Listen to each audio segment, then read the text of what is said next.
Dollar के मुकाबले में रुपए ने गिरने के लगातार रिकॉर्ड तोड़ने शुरू कर दिए हैं। आज डॉलर के मुकाबले रुपए का रेट 86 रुपये 53 पैसे हो गया है। यानी कि आपको $1 खरीदने के लिए 86 रुपये 53 पैसे देने होंगे। आखिर ये रुपया क्यों इतना नीचे गिर रहा है, कहां तक गिरेगा, इसके पीछे के कारण क्या है? क्या रुपया पहले भी कभी इतना कमज़ोर हुआ है? आज से 100 साल 200 साल या कभी पहले ईसा पूर्व की बात करें, वो पूरा रुपये का इतिहास आज हम इस वीडियो में खंगालने की कोशिश करेंगे। क्या रुपया कभी ऐसी पोजीशन भी थी कि डॉलर से कभी मजबूत भी था? आज पौंड, एक पौंड जो इंग्लैंड की मुद्रा है, वो खरीदने के लिए भी आपको 100 रुपये से ज़्यादा पेमेंट करनी पड़ेगी। क्या हम कभी उस पौंड से भी मजबूत थे? पुराने समय में जब गुप्त शासन था, मौर्य शासन था या देश आज़ाद हुआ था, तब हमारे रुपये की मजबूती कितनी थी? और आज रुपया गिरकर बिल्कुल हम निचले स्तर पर आ गए हैं। ऑल टाइम रिकॉर्ड यानी कि सबसे निचला स्तर आज छू लिया हमने 86 रुपये 53 पैसे का। तो पूरे डॉलर के मुकाबले और भारतीय रुपये का पूरा इतिहास आज की वीडियो में खंगालेंगे। और बहुत सारे लोग लोगों को पता नहीं है कि ये जो डॉलर के मुकाबले रुपये गिरता है, इसका आम आदमी को क्या असर पड़ता है। आज सुबह ही एक आदमी ने कहा कि मेरे पास तो 100 रुपया है, 100 रुपये में ही ये चलेगा, मुझे क्या मतलब है कि डॉलर के मुकाबले रुपया गिर रहा है, मेरी सेहत पर उसका क्या कोई असर नहीं है। तो क्या एक्चुअल में हमारी सेहत पर असर है? किन लोगों पर इसका असर पड़ता है?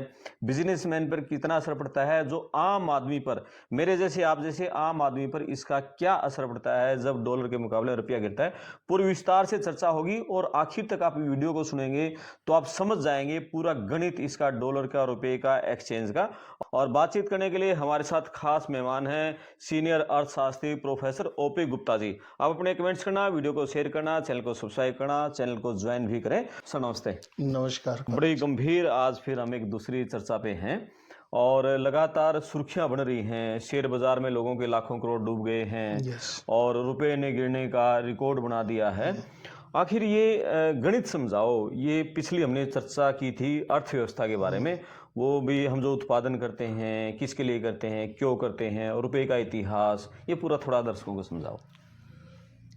सर्वप्रथम पड़ताल टीवी के दर्शकों को मकर संक्रांति की शुभकामनाएं। बहुत धन्यवाद। और उम्मीद करता हूं कि भगवान सूर्य अपनी ऊर्जा से आपके जीवन में आप सबको ऊर्जावान बनाएंगे। Thank you. जहां तक रुपए की बात है उस पे बाद में आऊंगा। पहले करमपाल जी, आपने मेरे से 3 चीजों के बारे में पूछा जी। हमने पिछले लेक्चर में डिस्कस किया था कि अर्थव्यवस्था में 3 कारण मैंने आपको बताए थे जी। कि क्या उत्पादन करना है, कैसे उत्पादन करना है और किन के लिए उत्पादन करना है। ये 3 निर्णय हर अर्थव्यवस्था को लेने होते हैं, चाहे वो पूंजीवादी अर्थव्यवस्था हो, चाहे वो समाजवादी अर्थव्यवस्था हो, चाहे वो मिश्रित अर्थव्यवस्था हो। इसको आप इस तरह से समझ सकते हैं, जैसे एक घर की आय निश्चित होती है, संसाधन निश्चित होते हैं, उसी प्रकार से देश के पास भी जो उपलब्ध संसाधन है उनकी मात्रा निश्चित होती है। तो जब हम ये बात करते हैं कि क्या उत्पादन करना है, तो इसका आम आदमी के लिए साधारण सा मतलब है कि हम अपने संसाधनों का बंटवारा कैसे करें जी। जैसे कि अगर मैं एग्रीकल्चर को ज्यादा बजट देता हूं, ज्यादा पैसे देता हूं, तो मुझे मैन्युफैक्चरिंग के लिए पैसे कट करने पड़ेंगे। यानी सरकार की प्रायोरिटी क्या है, संसाधनों का बंटवारा कैसे करें। रही बात कैसे उत्पादन करें, तो इसका अर्थ है कि हम किस प्रकार की तकनीक को स्वीकार करें, अपनाएं। 2 प्रकार की तकनीक, एक आपकी श्रम प्रधान तकनीक हो सकती है जिसमें ज्यादा लोगों को रोजगार मिलता है, और दूसरी पूंजी गहन तकनीक होती है जिसमें हम मशीनों का ज्यादा प्रयोग करते हैं और उसमें फिर रोजगार कम हो जाएगा। और तीसरी बात ये कि किनके लिए उत्पादन किया जाए, इसका मतलब ये है कि देश में जो हमारी राष्ट्रीय आय है उस राष्ट्रीय आय का बंटवारा किनके पक्ष में हो। अगर हम वेज गुड्स प्रोड्यूस करेंगे तो निश्चित है मजदूरों के पास मजदूरी के रूप में ज्यादा पैसा जाएगा, उनका जीवन स्तर ऊंचा उठेगा। अगर हम लग्जरी आइटम्स प्रोड्यूस करते हैं, कार है, एसी है, हाई एंड आपके लैपटॉप्स हैं जी। तो वो अमीर लोग खरीदेंगे तो पूंजीपतियों को ज्यादा फायदा होगा। ये तो आपके पिछले प्रश्न का जवाब है जी। अब हम बात करते हैं कि वर्तमान में हमारा रुपया क्यों गिर रहा है। जी। करमपाल जी, इसके लिए मैं आपको थोड़ा पीछे लेके चलूंगा, थोड़ा नहीं काफी पीछे जाना पड़ेगा, इतिहास को खंगालना पड़ेगा जी। और हमें ये देखना पड़ेगा कि क्या कभी हमारा रुपया डॉलर से ऊपर भी था या नहीं। आपने ये प्रश्न भी मेरे से पूछा है तो आप याद कीजिए 3000 BC यानी ईसा से 3000 वर्ष पूर्व भारत में इंडस वैली सिविलाइजेशन थी जिसको सिंधु घाटी की सभ्यता कहते हैं। उस सिंधु घाटी की सभ्यता के समय हमें इतिहास में पढ़ने से ये मालूम होता है कि दुनिया भर के लोग व्यापार के लिए वहां पर आया करते थे और उनको चीजों के बदले में मुद्रा दी जाती थी जिसपे किसी पशु की फोटो होती थी और वो चांदी की बनी होती थी उस वक्त में। फिर हम उसके बाद 326 ईसा पूर्व की बात करें, चंद्रगुप्त मौर्य साम्राज्य को भारत का स्वर्ण काल भी कहा जाता है, गुप्त साम्राज्य को भी और मौर्य साम्राज्य को भी। मौर्य साम्राज्य पहले आया, गुप्त साम्राज्य बाद में आया। तो चंद्रगुप्त मौर्य के समय में भी चांदी के सिक्के चलते थे और उन सिक्कों के ऊपर जो है फूल पत्तियां अंकित होती थी और ट्रेड के लिए, क्योंकि भारत से जो भारत का माल था वो सारी दुनिया में जाता था खास तौर पे यहाँ से मोती, कपड़े, इस तरह का चीज या मसाले वगैरह वो विदेशों को जाते थे और विदेशों के बदले में उनको चंद्रगुप्त मौर्य के समय में चांदी के सिक्कों के बदले में वो व्यापार किया जाता था। तो लोगों के पास वो सिक्के नहीं थे तो वो क्या करते थे, पहले उनको चांदी देके वो सिक्के लेने पड़ते थे और फिर वो सिक्के व्यापार करने के बदले में देने पड़ते थे। ये और उस वक्त जिन देशों के पास चांदी नहीं होती थी, गोल्ड को पहले सिक्कों में बदलवाते थे। इसका मतलब क्या हुआ कि भारत के पास इतना गोल्ड इकट्ठा हो गया था उस वक्त कि उसके बाद के जो राजा थे समुद्रगुप्त, उन्होंने चांदी के सिक्कों को गोल्ड के सिक्कों में कन्वर्ट कर दिया कि उसके बाद सारे हिंदुस्तान में गोल्ड के सिक्के चलने लगे। और उसी वक्त मैं आपको बताऊं, ये जो दौर था हिंदुस्तान का, उस वक्त पूरे विश्व में जो उत्पादन होता था या इसको आप ये कहो कि पूरे विश्व की जो जीडीपी थी, उस जीडीपी में अप्रोक्सीमेटली 32% हिस्सा भारत का होता था। इतना बड़ा, यानी अगर पूरे विश्व में 100 रुपए का सामान बनता था तो उस 100 रुपए के सामान में से 32 रुपए का सामान भारत में बनता था। हमारी ये स्थिति थी। मतलब हम तो बहुत पावरफुल थे यस, और हमारे पास गोल्ड रिजर्व उस वक्त मैक्सिमम थे। तो ये हमारी उस वक्त की ताकत थी और ये ताकत ऐसी नहीं कि एकदम खत्म हो गई। मुगलों के आने तक भी, यानी मैं अगर बात करूं आपको 77 AD, मुगल तो आपके 1650-1700 तक भी रहे हैं क्योंकि औरंगजेब का 1707 में शायद डेथ हुई थी। तो मैं अभी जब ये नई सदी शुरू हुई आपकी 77 ईसा बाद की बात करूं तो एक रोमन ऑथर हुए प्लिनी, वो ये कहते हैं कि भाई हिंदुस्तान से मोती और यहां से सिल्क के कपड़े हमारे वहां पर जाते थे, मिस्र में जाते थे या दूसरे यूरोप में जाते थे और यूरोप के लोगों को सोना जो है वो भारत में एक्सचेंज में देना पड़ता था और उनका एस्टिमेट है कि एक साल में लगभग 100 मिलियन सिक्के, गोल्ड के सिक्के इंडिया में आते थे। क्या बात है। कितना सोना था है? इतना सोना था। 1668 में बात करता हूं मैं, एक फ्रैंको बर्नर हुए हैं, समकालीन उस वक्त के इतिहासकार रहे होंगे। उन्होंने ये कहा है कि हिंदुस्तान से इतनी चीजें बाहर जाती थी, इतनी चीजें बाहर जाती थी और हिंदुस्तान को बदले में सोना मिलता था, सोने के सिक्के मिलते थे, और हिंदुस्तान के व्यापारियों के पास सिक्के गिनने का समय नहीं होता था, तोल के एक तरफ रख देते। बताओ जी। ये जो समय था उस वक्त तक भी हमारा जो जीडीपी में योगदान था, विश्व की जीडीपी में, वो 30-32% के आसपास रहा। उस पोजीशन पे थे जिस पोजीशन में आज अमेरिका है जी। और अमेरिका उस वक्त कहीं काउंट नहीं करता था, हम उस पोजीशन में थे जी। अब प्रश्न ये उठता है कि 1680 में अंग्रेज इंडिया में आए, ईस्ट इंडिया कंपनी के रूप में। उसके बाद हमारा गड़बड़ होनी शुरू हुई। 1680 में के कुछ समय बाद, मतलब लगा लो आप, और 100 साल के बाद लगा लो, कि अंग्रेजों के पास पूरे वर्ल्ड का 1/3 गोल्ड हो गया। और उस वक्त पाउंड जो थी उनकी करेंसी, वो ग्लोबल करेंसी के रूप में एक्सेप्ट हुई जी।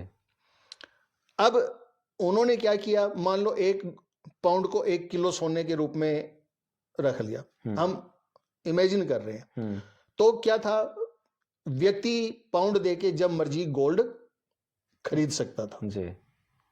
ठीक है, यानी 1 पाउंड वो किसी भी बैंक में जाता था, उसको 1 किलो सोना मिल सकता था, ये उनकी गारंटी थी जी। तो लोगों ने क्या किया, सोने के बदले में सोना ले जाने की बजाय पाउंड खरीदने शुरू कर दिए कि भी सोने को पाउंड में कन्वर्ट किया, ले जाने में आसानी थी, और वो पाउंड जो क्या हुआ, वो जहां कन्वर्ट करवाना होता था कन्वर्ट करवा लेते थे। गारंटी थी, सोने की गारंटी थी, इसको गोल्ड स्टैंडर्ड हम बोलते हैं। और सोने के भंडार लग गए। सोने के भंडार कहाँ लग गए, इंग्लैंड में जी। इंग्लैंड में लग गई, उनकी करेंसी साउंड होगी। फिर उन्होंने क्या किया, एक कानून बनाया। उस कानून में क्या किया कि उन्होंने पाउंड के बदले, पाउंड सोने के बदले चांदी में कन्वर्ट कर दिया। ओके। मतलब जो पाउंड सोने का बदले में था, सिल्वर स्टैंडर्ड पर ले आए और चांदी के सिक्के चलाए, और चांदी के सिक्के चलाए, और ये इंडिया के साथ जितने उपनिवेश थे ये कह दिया कि भाई, आपने देखा होगा जो पुराने चांदी के सिक्के हैं उन पे जॉर्ज पंचम की, जॉर्ज 6 की, या उससे पहले राजाओं की या महारानी की फोटो छपी होती है कि सारा व्यापार इन सिक्कों में होगा।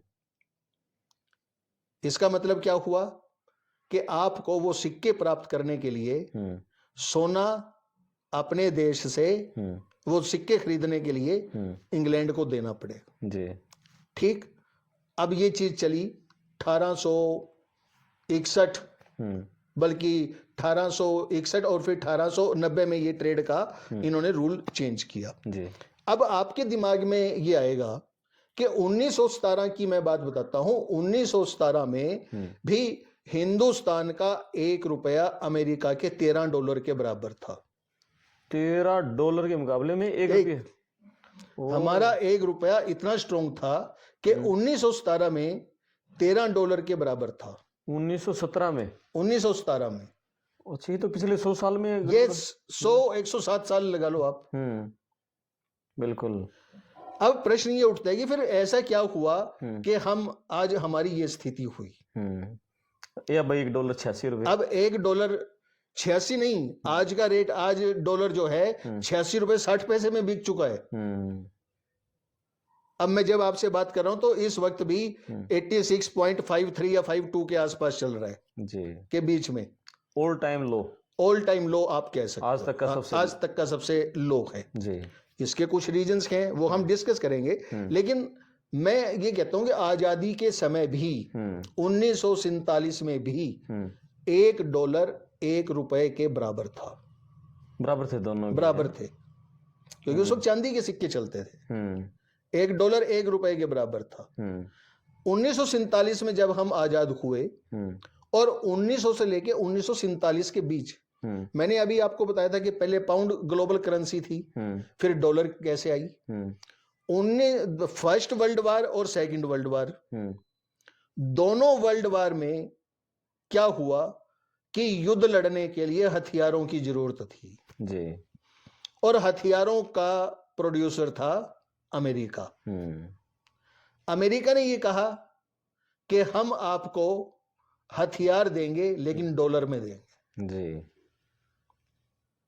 डॉलर कहीं नहीं थे, किसी के पास थे ही नहीं। सभी देशों को क्या करना पड़ा, गोल्ड हथियार लेने के लिए, डॉलर खरीदने के लिए अमेरिका के पास जाना पड़ा। गोल्ड के भंडार उनके इकट्ठे होने शुरू हो गए जी, जो पहले इंग्लैंड में होते थे, जो पहले इंग्लैंड में होते थे उससे पहले इंडिया में होते थे जी।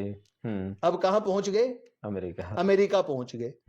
जब अमेरिका पहुंच गए तो जैसे जैसे गोल्ड के भंडार उनके भरने शुरू हुए, वैसे वैसे अमेरिका का डॉलर महंगा स्ट्रॉन्ग होता चला गया। बिल्कुल।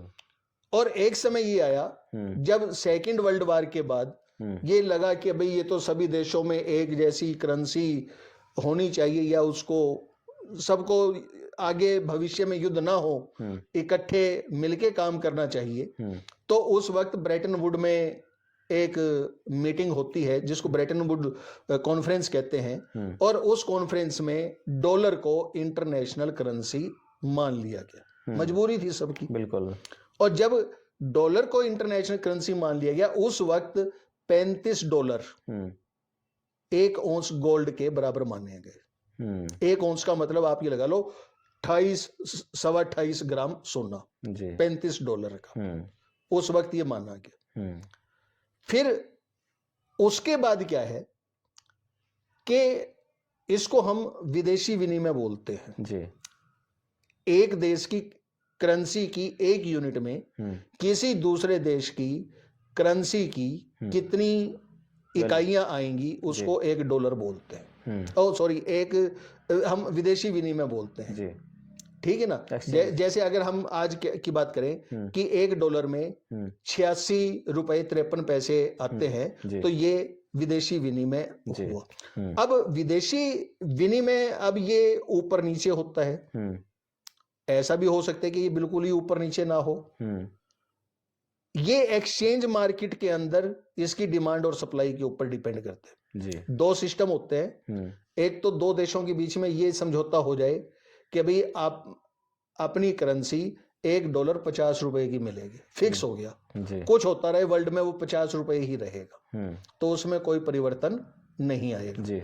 लेकिन एक होता है flexible exchange rate, load shield जिसको हम बोलते हैं कि वो ऊपर भी जा सकता है, नीचे भी आ सकता है। वो किस चीज के ऊपर डिपेंड करेगा, वो डिपेंड करेगा आपकी डॉलर की डिमांड के ऊपर, डॉलर की सप्लाई के ऊपर, कि विश्व के अंदर जिस करेंसी में हम ट्रेड कर रहे हैं उस करेंसी का की डिमांड और सप्लाई क्या है क्या नहीं जी। अब आज के संदर्भ में अगर हम बात करें तो सारा ही तो व्यापार ग्लोबल करेंसी जो है वो डॉलर है जी।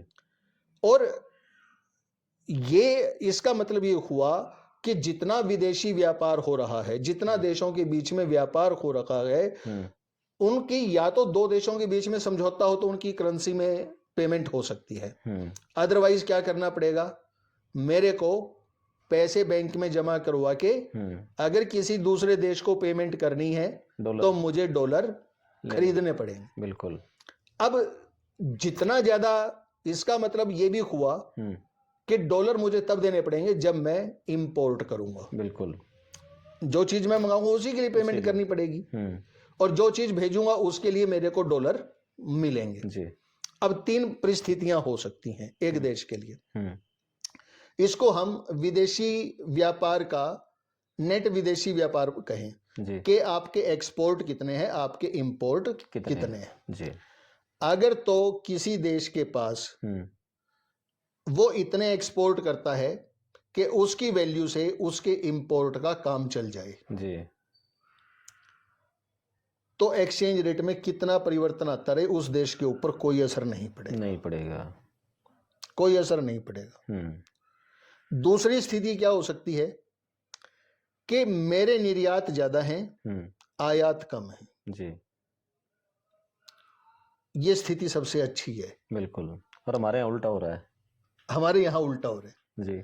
अगर निर्यात ज्यादा होंगे, हम्म, डॉलर मजबूत होता है, ठीक है, मेरे को तो ज्यादा पैसे मिलेंगे, बिल्कुल। और क्योंकि डॉलर मजबूत हो रहा है हम्म, तो मेरे रेट और ज्यादा कॉम्पिटिटिव हो जाएंगे, मेरे डिमांड बढ़ेगी, बिल्कुल। मेरे प्रोडक्ट की डिमांड बढ़ेगी विदेशों में। हम्म, लेकिन अगर हमारे इंपोर्ट ज्यादा होते हैं, जैसा कि दुर्भाग्यवश इंडिया के साथ हो रहा है, जी, हम खरीद ज्यादा रहे हैं, हम बेच कम खरीद रहे। ज्यादा रहे हैं, हम्म, सामान बेच कम रहे हैं। कम रहे हैं। आपको मैं बताना चाहूंगा कि अक्टूबर के जो डेटा हैं, हमारा व्यापार घाटा 37 बिलियन डॉलर है। Oh, billion dollar? Yes, 37 billion dollar. बहुत बड़ी रकम होगी सर, ये बहुत बड़ी रकम है। बहुत पिछड़ चुके हैं और व्यापार में हम। अगर हम ये बात करें कि हमारा जो विदेशी विनिमय भंडार था, विदेशी विनिमय भंडार हमारा 705 बिलियन डॉलर था, जो कि अब घटकर 635 बिलियन डॉलर के आसपास रह गया है। शायद उससे भी नीचे आ गया है। नहीं, वो बता रहा हूं मैं आपको। हाँ। 635 बिलियन डॉलर के आसपास आ गया, लेकिन हम इन 635 बिलियन डॉलर को भी यूज नहीं कर सकते जी। क्योंकि इसमें कुछ तो दूसरे देशों की करेंसी होंगी, वो भी तो फॉरेन एक्सचेंज का हिस्सा है। कुछ आईएमएफ की करेंसी जिसको एसडीआर बोलते हैं, स्पेशल ड्राइंग राइट्स, उनको हम प्रयोग नहीं कर सकते जी। मतलब एज इट इज प्रयोग नहीं कर सकते, उसको पहले कन्वर्ट करवाना पड़ेगा, फिर हम प्रयोग कर सकते हैं। और कुछ गोल्ड है हमारे पास, तो 635 में से भी आप ये मान के चलो कि अप्रोक्सीमेटली 90 बिलियन डॉलर के आसपास हमारे पास या तो गोल्ड है जी, या एसडीआर है जी, स्पेशल ड्राइंग राइट्स। आईएमएफ की जो करेंसी है उसको स्पेशल ड्राइंग राइट्स बोलते हैं जी। और ये करेंसी के बारे में भी मैं बताना चाहता हूं आपको कि 5 देशों की वेटेड करेंसी है ये, यानी 5 देशों की करेंसी को वेट, डिफरेंट वेट देके एक एसडीआर बनता है। कौन कौन से देश हैं सर? वो देश आपके इसमें ब्रिटेन आ जाएगा, ब्रिटिश पाउंड, यूएस का डॉलर, और आपका यूरो, आपका जापान का येन जी, और इसमें चाइना का युआन जी। अब आपको ये भी बता देता हूं कि कुछ देशों की करेंसी निकल चुकी है बीच में से। फ्रांस की करेंसी होती थी पहले, जर्मनी की करेंसी होती थी, अब वो दोनों निकल के चाइना की 2016 में करेंसी इसमें शामिल हो गई। और ये ऑस्ट्रेलिया कनाडा ये भी नहीं है इसमें? क्या ऑस्ट्रेलिया और कनाडा की करेंसी भी नहीं? नहीं, उनकी करेंसी नहीं है जी। ये 5 देशों की करेंसी है, मतलब उन देशों का की जो कंट्रीब्यूशन है या वेटेज है 8% से ज्यादा है, 8 से 40-42% तक। अमेरिका का सबसे ज्यादा है, उसके बाद यूरो का है, फिर चाइना का है, ठीक है ना। इस तरह से ये इनका कंट्रीब्यूशन है जिसके ऊपर ये आधारित है। अब तो इस तरह से हमारे जो इंपोर्ट हैं, एक कोई भी देश है, अगर उसके इंपोर्ट बहुत ज्यादा होंगे तो आप ये मान के चलो कि वो देश दूसरे देशों पर हमारी डिपेंडेंसी बढ़ती जाएगी जी। अभी कुछ देश ऐसे हैं जिनकी करेंसी आपकी, आप कहोगे कि अमेरिका के डॉलर से भी मजबूत है। आप कुवैत की दिनार का एग्जांपल लीजिए जी, क्योंकि तेल है उनके पास, यानी ऐसा प्रोडक्ट है ना जी, जिसका कोई विकल्प नहीं। अगर विकल्प है तो वो महंगा है, इसलिए उनसे मंगवाना पड़ता है। तो वो सारे का सारा क्या करेंगे, अपनी शर्तों पे देंगे। अब एक जो दिनार है वो शायद आपकी $1.25 या $1.5 के बीच में है, यानी हिसाब लगा लो आप कि इंडियन रुपए में कितना होगा, ठीक है ना।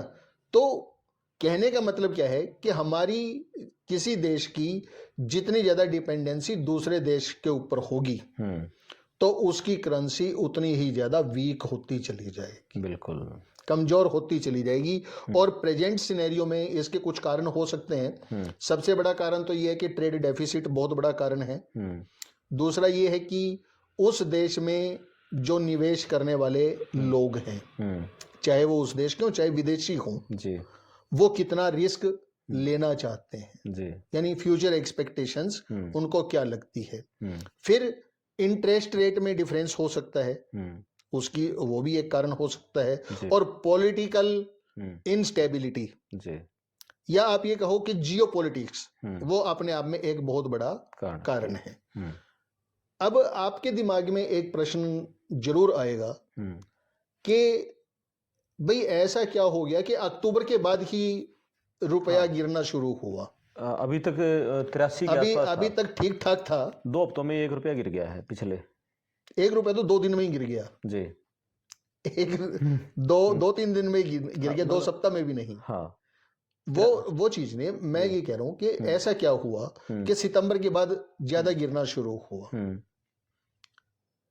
इसके पीछे अगर हम देखें कि अमेरिका में इलेक्शन हुए, और अमेरिका में इलेक्शन में वहां के जो प्रेसिडेंट कैंडिडेट थे जो इलेक्ट हुए, डोनाल्ड ट्रंप, उन्होंने 3 पॉलिसीज अमेरिकन्स को बताई। वो पॉलिसीज क्या थी वो समझना जरूरी है। उन्होंने ये कहा कि अगर मैं पावर में आया तो इंपोर्ट टैरिफ इंक्रीज करूंगा, कि इंपोर्ट के ऊपर टैक्स लगाऊं। यानी अमेरिका जो सामान विदेशों से मंगवाता है उसके ऊपर टैक्स लगाऊंगा जी। अब आप कहोगे इसका क्या फर्क पड़ेगा? भाई अगर इंपोर्ट महंगे होंगे, या तो इंपोर्टर वो चीज अमेरिका में बनाना शुरू कर देंगे, और अमेरिका में नहीं बनाना शुरू करेंगे तो वहां इन्फ्लेशन बढ़ जाएगा जी। ठीक है ना? तो उनका मेन मकसद क्या था कि प्रोडक्ट अमेरिका में बनने शुरू हो जाए, हमारी डिपेंडेंसी दूसरों पे कम हो जी। मैन्युफैक्चरर है वो यहाँ आ जाए। हाँ, मैन्युफैक्चरर यहाँ आ जाएं। क्योंकि अगर मैन्युफैक्चरर वहां आएंगे, ना सिर्फ कैपिटल इनफ्लो होगा, बल्कि आप ये मान के चलो कि वहां के लोगों को जॉब भी मिलेंगे। बिल्कुल। अभी जैसे इन्होंने ये कहा कि कनाडा के पर हम 25% टैरिफ लगाएंगे, तो कनाडा ने कहा कि इसका नुकसान अमेरिका को भी होगा कि वहां महंगाई ज्यादा बढ़ जी। यही मैंने आपको बताया। बिल्कुल। दूसरी पॉलिसी उन्होंने क्या कही, उन्होंने कहा कि इन्फ्लेशन को हम कंट्रोल करें जी। अब इन्फ्लेशन को कंट्रोल करने के लिए नेचुरल है कि रेट ऑफ इंटरेस्ट बढ़ाए जाएंगे, और रेट ऑफ इंटरेस्ट जैसे ही बढ़ेंगे, क्योंकि इन्फ्लेशन को कंट्रोल करना है, तो जो अमेरिकन पैसा बाहर के देशों में लगा रहे हैं वो रुक जाएगा जी। वो वहीं पे रिटर्न उनको अगर मिलनी शुरू हो जाए तो वहीं पे पैसा रुक जाएगा जी। तो दूसरे देशों से कैपिटल आउटफ्लो भी हो सकता है, जैसे इंडियन की शेयर मार्केट से हो रहा है जी, कि फॉरेन इन्वेस्टर छोड़ छोड़ के भाग रहे हैं। बिल्कुल ठीक है ना? अगर आप ये देखो कि पिछले 2-3 महीने का अगर ये डेटा मैं आपको बताऊं कि इंडिया के लोगों का कितना नुकसान हो जाए, इन्वेस्टर्स का कितना नुकसान हो चुका है, तो शायद अगर मैं गलत नहीं हूं तो शायद 50 लाख करोड़ रुपए से ज्यादा का नुकसान हो चुका है। बिल्कुल हो चुका है। जिन लोगों ने शेयर बाजार में जो पैसा लगाते हैं, मिडिल वर्ग है, जो मिडिल क्लास, लाखों करोड़ के नीचे आ चुके। मैं बता रहा हूँ 50 लाख करोड़ रुपए का के आसपास ये फिगर, इससे भी ज्यादा हो सकता है। बिल्कुल। और तीसरी जो सबसे महत्वपूर्ण थी वो चीज है कि H1B वीजा, जिसके ऊपर बड़ा शोर मचा हुआ है कि हम इसको स्ट्रिक्ट करने जा रहे हैं। और कमाल की बात उन्होंने ये कहा है कि भाई जो लोग आपके गलत ढंग से आए हुए हैं उनको तो मैं निकालूंगा ही निकालूंगा, और आपको वो स्वीकार करने पड़ेंगे जी। अगर स्वीकार नहीं करोगे तो हम उस देश को अनकोऑपरेटिव क्लोज में डाल देंगे कि भाई ये अनकोऑपरेटिव नेशन है, ये कोऑपरेट नहीं कर रहा हमारे साथ। अब उनको लें तो भी मुश्किल, ना लें तो भी मुश्किल, क्योंकि अगर H1B वीजा के ऊपर रेस्ट्रिक्शंस लगती हैं तो इसका मतलब ये है, मैं आपको एक छोटा सा आंकड़ा देता हूं कि हिंदुस्तान का तेल का जितना इंपोर्ट है जी, अकेले तेल का इंपोर्ट मेरे ख्याल वो 110 या 115 बिलियन डॉलर से ज्यादा का है जी, एक साल में। और जो अमेरिका में लोग गए हुए हैं ना, चाहे हमारे स्टूडेंट गए हुए हैं, चाहे वर्कर्स वीजा पे गए हुए हैं, जैसे भी गए हों, वो जो पैसे इंडिया में भेजते हैं इसका मोर देन 80% वहां से आता है। ओ, वो भेजते हैं डॉलर जी, अपने घरों में भेजते हैं। अगर वो बंद हो गया इसका मतलब क्या हुआ, हमारे यहाँ तो डॉलर और भी कम हो जाएगा, और कम हो जाएगा, बिल्कुल। तो ये सारी मोटी मोटी कहानी है। एक दिन तो हम दर्शकों के लिए बता दें, शेयर बाजार पे भी एक दिन हम एक अलग से पूरा करेंगे। ये शेयर बाजार ने कितनी मार पिछले 2 महीनों में डाली है जो आपने बताया, और शेयर बाजार का रिटर्न थोड़ा बता दें कि मनमोहन सिंह सरकार के समय जिन शेयरों ने पहली पारी में, दूसरी पारी में मनमोहन सिंह की 180% तक रिटर्न दिया था, और मोदी साहब की पहली दोनों पारियों में वो 100 से भी नीचे 80-85 के आसपास रिटर्न, इतना परसेंट वो रिटर्न दे रही है। नहीं, वो डिपेंड करता है जी। इस सरकार में भी कुछ शेयर ऐसे हैं जिन्होंने 1000% रिटर्न दिया है। ओवरऑल की बात की हमने, हाँ, ओवरऑल की बात कर रहा हूँ ना मैं, कि कुछ शेयर्स हैं, वो चुनिंदा शेयर्स हैं, बस वो मेरी किस्मत है, आपकी किस्मत है कि आपके पास वो है या नहीं है। और आमतौर पे आदमी क्या करता है कि 10-20% बढ़ने पे ही बेच देता है, लॉन्ग टाइम नहीं करते। ये जो ज्यादा परसेंटेज रिटर्न वही गेन कर सकता है जो ज्यादा समय तक उसको रखे, बिल्कुल लॉन्ग टाइम का खेल है। वो जो है आपके डोमेस्टिक इन्वेस्टर्स हो सकते हैं, इंस्टीट्यूशनल इन्वेस्टर्स, या फॉरेन इंस्टीट्यूशनल इन्वेस्टर्स हो सकते हैं जी। ठीक है, ये तो हमने सर बात कर ली इसके रुपए के ऊपर। इस रुपए के गिरने का जो मैंने ये नोट दिखाया था ना, उस भाई ने आज सुबह कहा कि मेरा तो 100 का 100 का ही चलेगा। आम आदमी पर क्या असर पड़ रहा है इस रुपए के गिरने का? नहीं, आम आदमी पे तो यही मैंने बताया ना कि मुझ पर क्या असर पड़ेगा, आप पर क्या असर पड़ेगा? भाई बहुत सारी चीजें ऐसी हैं जो देश में हमें इंपोर्ट करनी पड़ती हैं जी। जब उसके लिए पैसा ज्यादा देना पड़ेगा, वो चीजें महंगी हो जाएंगी, तो मेरे को ज्यादा पैसे पे करने पड़ेंगे जी। मान लो मैं ये पेन है, रोनाल्ड का पेन है, मान लो ये पेन पहले 2 रुपए का आता है या 5 रुपए का आता है, इंपोर्ट महंगे हो गए, या पीछे से ही 5 रुपए का आना शुरू हो गया, तो अब मेरे को तो कोई 5 का नहीं देगा ना, मेरे को तो ज्यादा का मिलेगा ना अब। तो ये है, गवर्नमेंट को फायदा होता है। और साथ में जो तेल महंगा हो रहा है, तेल महंगा हो रहा है, उसका भी नुकसान है, उसके चलते भी आम महंगाई, ट्रांसपोर्टेशन कॉस्ट बढ़ जाएगी आपकी, और ट्रांसपोर्टेशन कॉस्ट बढ़ने का मतलब ये है कि आप की इन्फ्लेशन ऊपर जाएगी, महंगाई बढ़ जाएगी, और महंगाई बढ़ जाएगी तो आपकी डिमांड कम होगी, बिल्कुल डिमांड कम होगी तो लोग बेरोजगार होंगे, क्योंकि प्रोड्यूसर प्रोड्यूस क्यों करेगा जब उसकी चीज बिकेगी ही नहीं, तो वो क्यों प्रोड्यूस करेगा जी। और सबसे ज्यादा नुकसान किसको होता है सर? जो डॉलर का रेट, जैसे रुपए का रेट गिरता है डॉलर के मुकाबले, नुकसान किन बड़ी फर्मों को, किन को नुकसान ज्यादा होता है? इंपोर्टर्स को ज्यादा नुकसान होता है, जो इंपोर्ट करते हैं, जो आयात करते हैं जी, क्योंकि उनको ज्यादा पैसे पे करने पड़ेंगे। और जो बच्चे बाहर पढ़ते हैं या जो लोग नौकरियां करते हैं, वो वहां से डॉलर लेके आते हैं, उनको फायदा होता होगा, उनको फायदा होता है जी, उनको तो फायदा होता है भाई, ज्यादा पैसे मिलेंगे। मान लो डॉलर किसी ने 2 साल पहले डॉलर जी 10,000 डॉलर इकट्ठे किए, तो उसके डॉलर 7.5 लाख के थे जी, आज की डेट में उसके डॉलर 8,60,000 रुपए के हो गए जी। ये है ना, वो तो डिपेंड करता है, यानी जो चीज हमारे पास आएगी वो हमारे लिए फायदेमंद है, जो चीज जाएगी यानी जिसकी पेमेंट हमें करनी पड़ रही है, इंपोर्ट की तो पेमेंट करनी पड़ेगी ना, तो वो नुकसानदायक जी। अच्छा, क्या कारण है सर हमारा एक्सपोर्ट क्यों कम हो रहा है? बिल्कुल एक्सपोर्ट कम हो रहा है, क्यों हमें सारा कुछ इंपोर्ट करना देखो पड़ रहा है? ये काफी कुछ तो सरकार की नीतियों के ऊपर भी डिपेंड करता है। जैसे मैं जस्ट आपको एक एग्जांपल देता हूं जी, नागपुर में संतरे बहुत होते हैं, विदर्भ का जो क्षेत्र है, और वो संतरे बांग्लादेश वाले भाग के खरीदते थे। सरकार ने अपना रेवेन्यू बढ़ाने के लिए क्या किया कि उसके ऊपर टैक्स लगा दिए। टैक्स लगाने का क्या असर हुआ? वो संतरे महंगे हो गए बांग्लादेश के लिए। बांग्लादेश ने इंडिया से खरीदने की बजाय थाईलैंड की तरफ मूव कर गया जी। और उसमें पीसा कौन? किसान।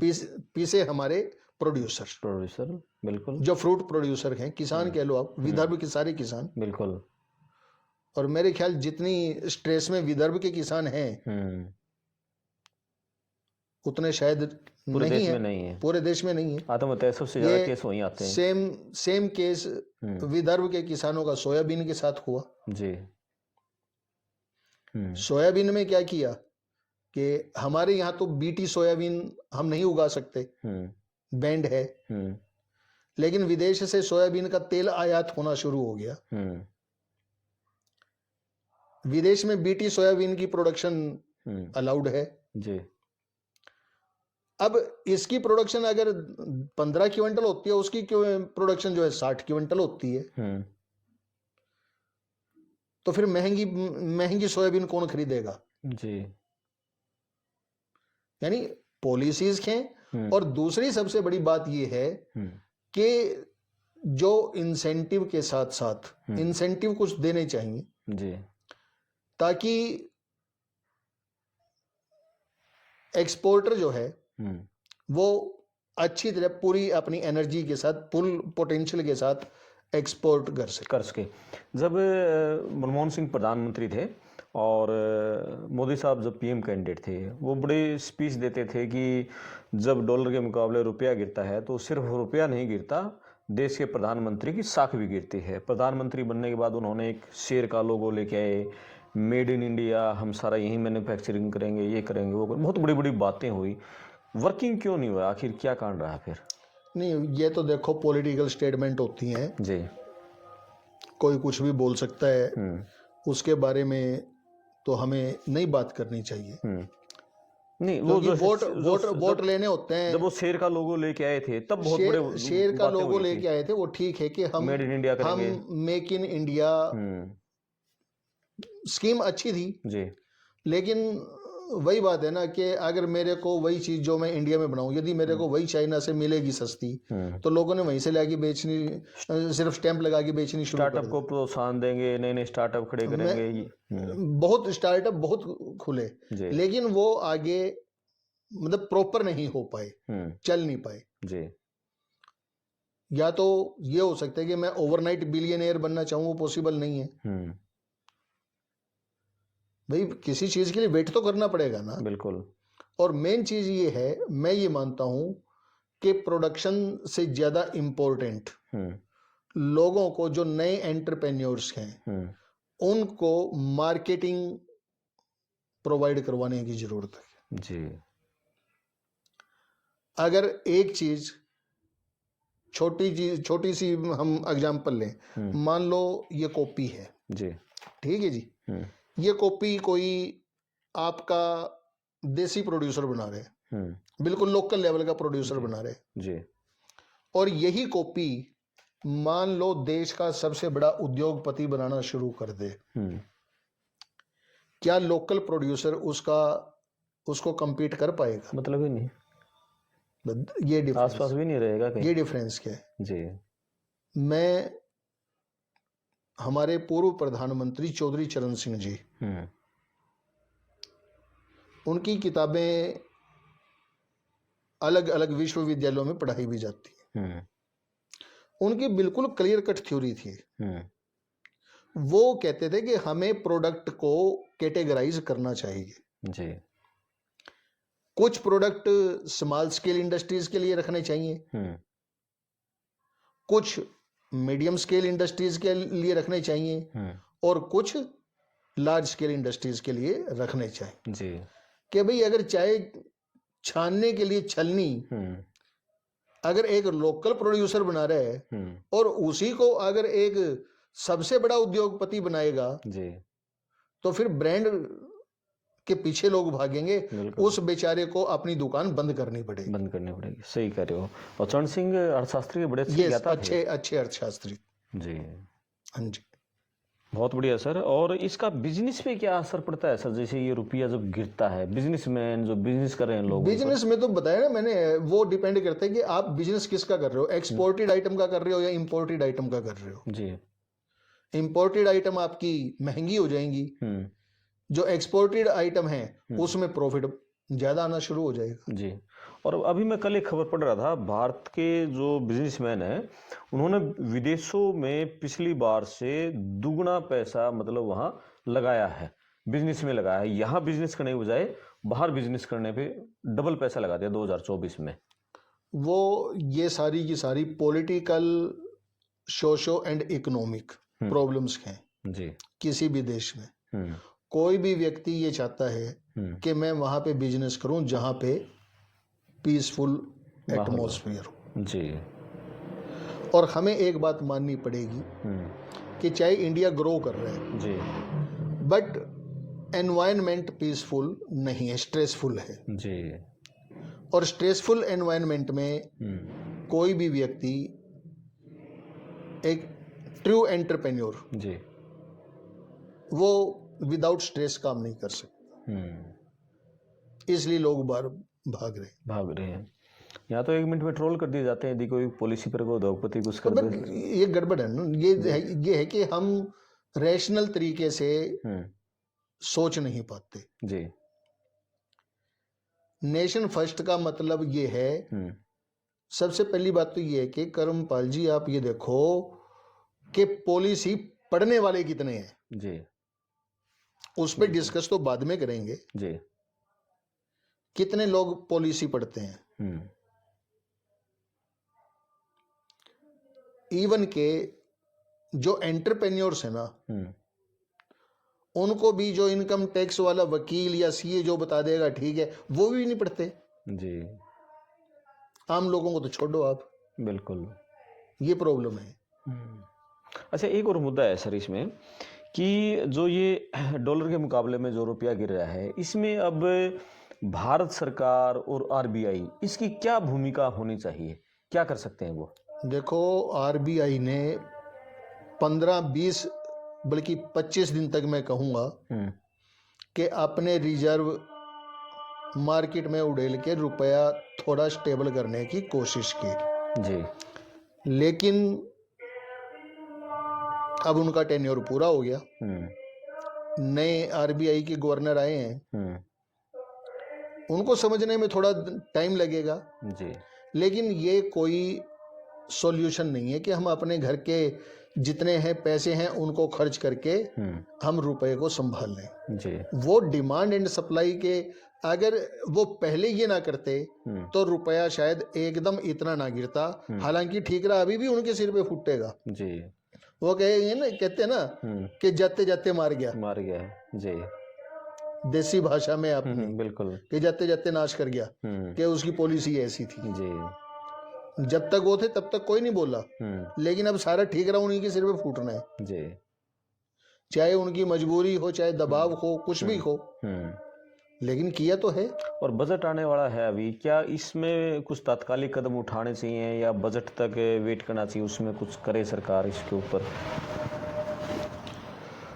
बजट में तो मेन चीज मैं तो यही कहूंगा कि हमारे जो एक्सपोर्ट हैं जी, हमें हर वो काम करना चाहिए कि जिससे हमारे एक्सपोर्ट बढ़े, इंपोर्ट हमारे कम हो जी। इंपोर्ट कम होने का सबसे बड़ा, हालांकि सरकार कहती है, सरकार के स्तर पर भी किया जाता है, बहुत सारी संस्थाएं भी स्वावलंबन की बात करती हैं जी, कि वो नेशनल स्वावलंबन की बात करती हैं, लेकिन मैं व्यक्तिगत तौर पे कहता हूं कि अगर आदमी स्वावलंबी होगा तो देश अपने आप स्वावलंबन की ओर चलेगा जी।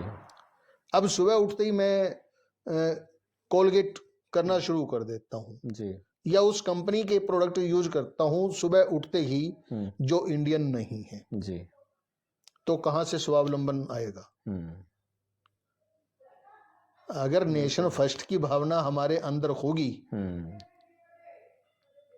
और फिर इसकी रिपरकशन ये भी हो सकती है कि भी जब हम दूसरों का माल नहीं खरीदेंगे, कोई हमारा क्यों खरीदेगा? नेचुरल है। बिल्कुल। और हर देश हर चीज प्रोड्यूस भी नहीं कर सकता, लेकिन जो कुछ हम प्रोड्यूस कर सकते हैं वो क्वालिटी का प्रोड्यूस करें और सरप्लस क्वांटिटी में प्रोड्यूस करें, ताकि हम वो बाहर भेज सकें। बिल्कुल, बहुत बढ़िया बातचीत रही सर आज की।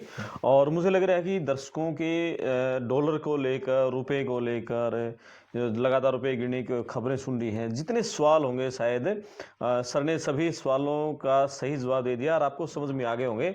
एक पूरा गणित डॉलर का, रुपए का और पूरी अर्थव्यवस्था का हमने जो पहले बातचीत की थी और समझ में आ गया। आपके अब भी कुछ सवाल हैं तो कमेंट बॉक्स में लिख सकते हैं, अगली जब हम वीडियो बनाएंगे उसमें फिर करेंगे। और अगली वीडियो हम लेके आएंगे देश में रोजगार का क्या हाल है, उसके ऊपर भी आपके कुछ सवाल हैं तो वो भी कमेंट बॉक्स में लिखें। और चैनल को सब्सक्राइब करें, वीडियो को शेयर करें और चैनल को ज्वाइन भी करें। बहुत धन्यवाद। धन्यवाद सर। धन्यवाद। Thank you. नमस्कार।